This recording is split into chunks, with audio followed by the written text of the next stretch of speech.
வணக்கம், என் பெயர் கரா விஷாலி. நான் ஆதிபராசக்தி மெட்ரிக் மேல்நிலைப்பள்ளி மேல்மருவத்தூரில் 12ஆம் வகுப்பு படிக்கின்றேன். நான் எழுதுக இயக்கத்தின் மூலம் விடியலில் விழித்தெழுந்த பாவை என்னும் புத்தகத்தை எழுதியுள்ளேன்.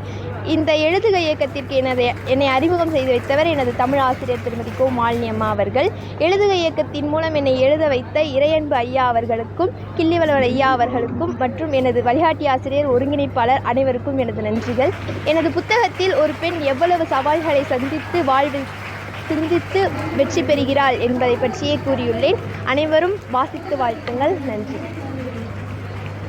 இந்த புக்கு எழுதணும் அப்படிங்கிறது உங்களுக்கு எப்படி தோணுச்சு? முக்கியமாக அந்த புக்கில் என்ன சொல்லியிருக்கீங்க? எனக்கு இந்த புக்கை எழுதணும்னு தோணுது எப்படின்னா, எனது தமிழ் ஆசிரியர் தான் எழுதுக இயக்கத்தின் மூலம் புக்கை எழுத முடியும் அப்படின்றத காட்டினாங்க.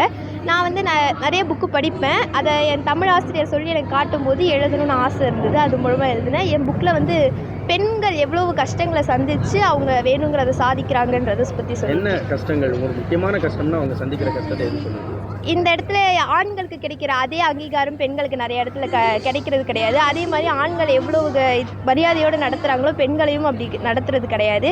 அது மாதிரி பெண்கள் பல சவால்களை சந்தித்து சமுதாயத்தில் மட்டும் இல்லாமல் அவங்க வீட்லேயும் நிறைய சவால்களை சந்திக்கிறாங்க. அதை பற்றியும் எழுதியிருக்கேன். நீங்கள் புக்கு வாசித்ததில் உங்களுக்கு இன்ஸ்பயராக இருந்த ஏதாவது ஒரு புக்கு உங்களுக்கு இருந்தது?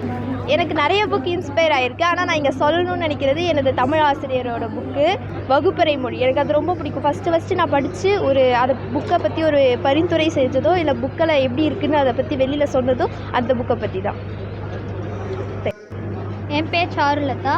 நான் ஆதிபராசக்தி மெட்ரிக் மேல்நிலைப் பள்ளியில் 11ஆம் வகுப்பு படிக்கிறேன். நான் 9 சவால்கள்ன்ற புத்தகத்தை எழுதியிருக்கேன்.